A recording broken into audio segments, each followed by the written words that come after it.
Hello everyone, welcome to Crafting on the Floor. Again, I'm Aviva and I am with the Barony of Arkell. I go by Belisette in the SCA. And I just wanted to share some more of my basic scrapbooking skills, my medieval scrapbooking. So here we are today. My last video I showed you how to use the die cutter to cut out stamped shapes. I wanted to show you some more stuff that we could do with the die cutter and introduce you a bit to the distressing products that I often mention in the descriptions of my scrapbook pages. The distressing products have been out for about 20 years now. I think it's their anniversary. They're wonderful things, and I think you'll really find this enjoyable. Anyway, so the subject of today's video is going to be embossing. Embossing is simply when you take a piece of paper that is flat, you change the shape of the paper, and you make specific designs on it. Nothing special, nothing new. We have been doing that for literally thousands of years in order to make a seal on it, not necessarily on paper, of course, because paper is relatively new. But we have been embossing, obviously, clay tablets. We've embossed parchment. We have embossed papyrus, and now paper. We use it for official stamps. And today, we still use it for official things, although less so. If you're a notary public in Colorado, you know that the embossing seal is no longer valid. You have to have a stamp. But at one point, most notary publics had an embossing stamp to prove that something was legit. So, how do we emboss today? One of the most popular ways to emboss anything is to use our die cutter again. And I have my plates here, I have my platform, and my shim to make it go through the machine a bit more tightly. I have a scrap piece of paper here, and I have embossing folders. These are pretty simple. They open up like this, and on one side, I don't know if you can see, but on one side is raised, the other side is depressed. So the raised section is called embossed. If you the part where the paper goes in is called debossing. Obviously, if you don't like one, you turn it over. So yeah, what we do is, and they come in all sorts of designs. I pulled literally two off the top. This is more medievally with the diamond design. We also have this medieval castle one, and oops, here we go. You emboss it, and it's more of a 3D. Gives it a 3D effect of a castle. I don't know that I've ever used this one, to be honest, but let's use the roses one because I have a red piece of paper. All you simply do, put it in here, fold up the folder, put it in between your two plates. I probably will not need the shim for this, and or I will. Oh, no, I won't. Wow. And I'm stuck. Let's see. Nope, I definitely need something. This is the downside of machines like this. You have to figure out what works and what doesn't. I don't think that's going to work. Oh, it did. Voila! You can see when you open it up, I hope you can see that there's nice, crisp, clean ridges in the paper. And if I turn it over, you get a different design, slightly different. Obviously, it's just the opposite of the debossed and embossed sections. And you can use whichever side you like. It's a very easy way to emboss your papers these days. Now, there's another thing that we do quite often in scrapbooking called faux embossing. It does not involve our machine.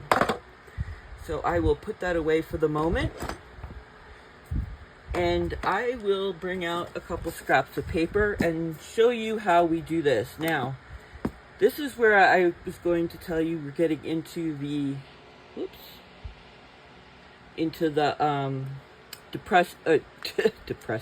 the distressing products. Ranger Ink has what's called embossing powders. Now, not just Ranger Ink. I just happened to buy mine from Ranger Ink because they're simple and they're affordable. So, and they're available in most craft stores with most paper stores. So I brought out some black and white, and these are not distressing powders. These are simply embossing powders. These will be opaque. No matter what you put it on, you will not see the back of your paper through this powder when I show you how it works. These are distressed products. Distressing products are made to make your project look a little bit more older, obviously, and as it mentions, distressed. Now, how you do that, there is a wide range of products. There are inks, there are embossing powders, there are patina paints, there are also just all sorts of stuff. If you go online, and the colors are all coordinated with each other. So, there's, say, picked raspberry, one of my favorite colors. It's a pink, surprise. The inks, the powders, the paints, they're all going to look relatively similar. They have watercolor pencils, they have watercolor crayons, a wide variety of products. I typically use the other embossing powders. I also use their distress inks. I have a couple of those. I also have a couple, most of their watercolor pencils. I'm sure some of you have seen me using those. And I have their watercolor crayons somewhere. And those will be different videos. They are both excellent products. But today I want to focus on the on the embossing products. Again, you don't have to use Ranger Ink. This isn't an advert for them. I don't get any money for this. Again, I simply use them because they're widely available and they are affordable. So, what you need is some paper, some embossing powders. You'll need, they make special embossing ink. This is from scrapbook.com. Distress, also, Ranger Ink makes their own embossing ink. I'm not as big a fan of their embossing ink as I am scrapbook.com. You can use a dauber for the ink, and then from here I have from Pink and Main some anti-static powder. Again, you don't have to, none of these are, I don't get sponsored by any of these or anything, but these are what I typically use. Again, mostly it is, what I use is because it's affordable and available. So I have some scrapbook paper, I have my powders, I have my inks, and the last thing you need is a heat gun. A heat gun is different from like a hair dryer or a drying gun. The heat gun has to get up to over 350 degrees. The way this works is, and I'm not sure you'll be able to see, but the powder is actually little grains. It's ground up plastic. And you're going to spread it around on your ink, and then you're going to take the heat gun and it's going to melt the plastic, and it's going to give you a faux embossed look. So that's how this works. So the heat gun has to get high enough to melt the plastic, basically. In case I didn't say that before. Why? Now they have other guns. They look like mini hair dryers, but those do not get high enough to a high enough temperature that will allow the plastic to melt. And so all you're doing is blowing around the powder, basically. All right, so let's get on to this. There's a couple ways you can use this. Now, like I said, we have daubers. We can also, the way I typically use it is with a stencil. One thing I like about, I have a whole range of these stencils. These diamond patterns, I don't know if anyone, if you're not aware of this, these are called lozenges. The diamond patterns that are a bit elongated. They're super popular in medieval times, you may have noticed. They are all over churches, banners, they're all over heraldry, they're all over just in tapestries. Very, very popular in the Middle Ages. And so I typically use a diamond or a lozenge pattern in my backgrounds to kind of give it a medieval feel. It's super easy to do, and it's super easy to bring a medieval page together in a way that it's recognizable easily as a medieval activity. So I'm going to show you how to use the it with a stencil, because that is what most people do, many people do. First, we're going to apply our anti-static powder to the paper. This will allow, when we're going to ink up an area, we're going to pour the powder on it, and that will dissuade the powder from sticking on parts of the paper that we don't want it to, basically. Because these are so fine in some cases, they pick up a static charge very quickly.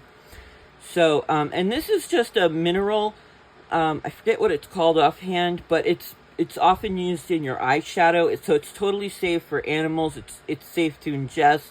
I wouldn't do it, but I'm sure it's safe. So it's used in all sorts of makeup and other products like that, hand lotions. And you just swish it over your paper real quick. And you can see it leaves, I don't know if you can see actually, but it leaves a fine powder, layer of powder on the paper. And that's kind of what you want. It'll fly off very easily when you use the heat gun. Then you take your stencil and you place it here. You can use some tape. I have random tape. Oops, that's not going to work. Random tape here to keep it in place. And you're going to need a piece of scrap paper. I use the same one over and over again to just pour the powder over. So I'm going to take my ink pad. I'm just going to do this one diamond lozenge here real quick. And I just use my stamp pad like this. You can take a brush and load up the ink on your brush and then brush your paper too. Alternatively, you can use a dauber here. It's got a thing, and you can inside your design. Now, if you buy the daubers, don't squeeze it. You cannot squeeze this bottle. I mean, you can. It's very difficult to squeeze. You're not supposed to. The ink comes out quite easily. I just mentioned that because everywhere you see online, people are asking, I can't squeeze my bottle. You're not supposed to. So I'm going to take my tapes off real quick. And I'm going to remove that. Now I'm going to take my scrap paper, put it under here, because I will take my white And I'm using a dark piece of paper with the white to show you how exactly opaque these are. Right, so you just dump it on, boop, boop, and that's why you use scrap paper. Dump it back in the bottle, dump it back in the bottle. Now you can see for the most part the powder stayed within my lozenge, but here there's a little bit of left over. I just take a brush and quickly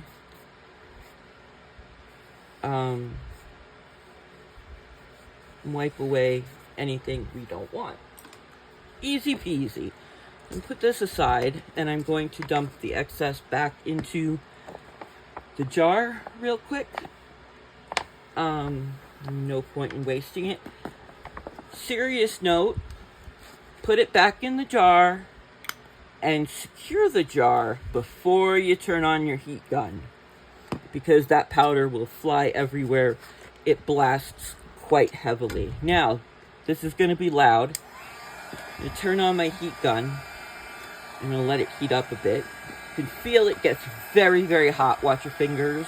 And I'm just going to apply the heat to the powder. You can see, I hope, that it dries or melts and cures really quickly, and you get a very special shiny embossed look.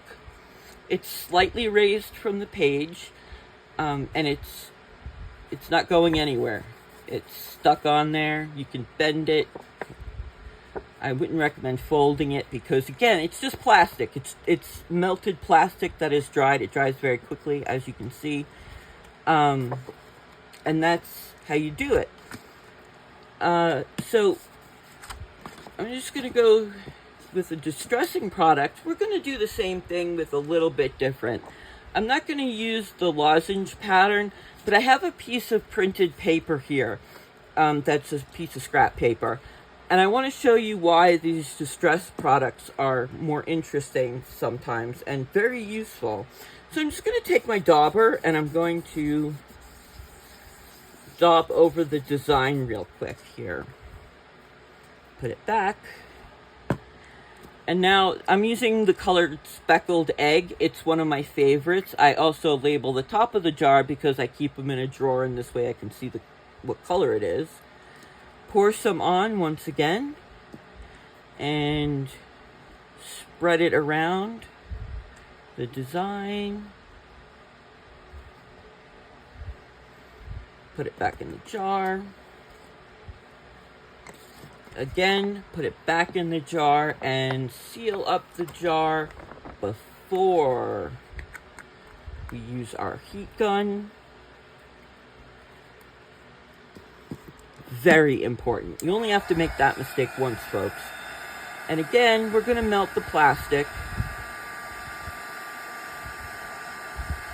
Melts very quickly. It's very hot, very hot. Melt your fingers too.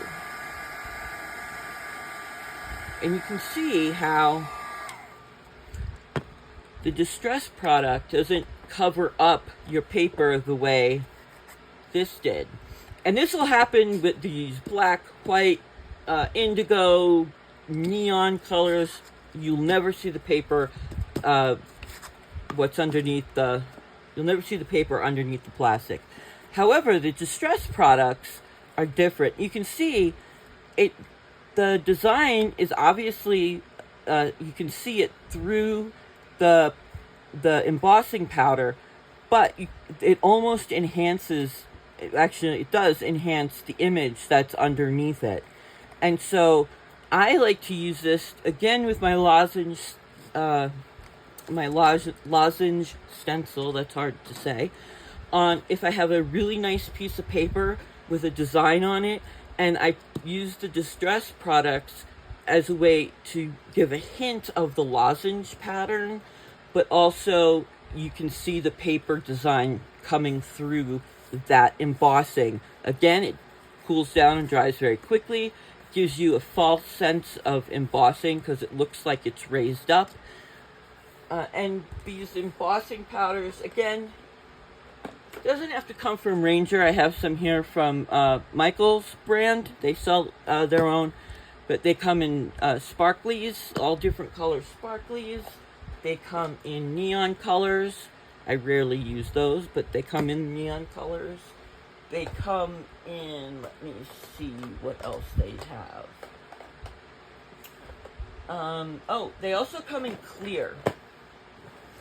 So you can use, say, a black stamp to stamp a design, and when the stamp ink is still wet, put clear embossing powder over on the ink itself. Dry the powder, melt the powder, let it dry, and then it'll look as if it's raised. The stamp itself is raised, and then the color of the ink will shine through instead of whatever else you might want to use. Again, this is translucent, but it will only show the ink. I don't know if that makes sense, but once you start using them, it might. Anyway, so this is how you emboss or faux emboss. The two big techniques that you would use in scrapbooking. And again, using the lozenge design, I have this lozenge stencil in all sorts of sizes. I have a couple where it looks like, it's starting to wear off, weathered itself, and you can use these in a wide variety of ways. Your imagination is the limit. But I just wanted to let you know, again, the lozenge pattern, very easy way to make your scrapbook page say, I am a medieval scrapbook page. This activity is an SCA activity. I use it all the time. Sometimes it might just be peeking out, but I just love it. So anyway, I hope this helps. Hope you enjoyed it. Let me know if there's any particular products that you'd like me to show off. I have a ton of them. Anyway, this has been Crafting on the Floor with Belisette from the Barony of Arkell. Again, I get nothing out of demonstrating these products. They just happen to be what's in my craft store, or my craft floor. Anyway, I hope you all have a great day. Bye.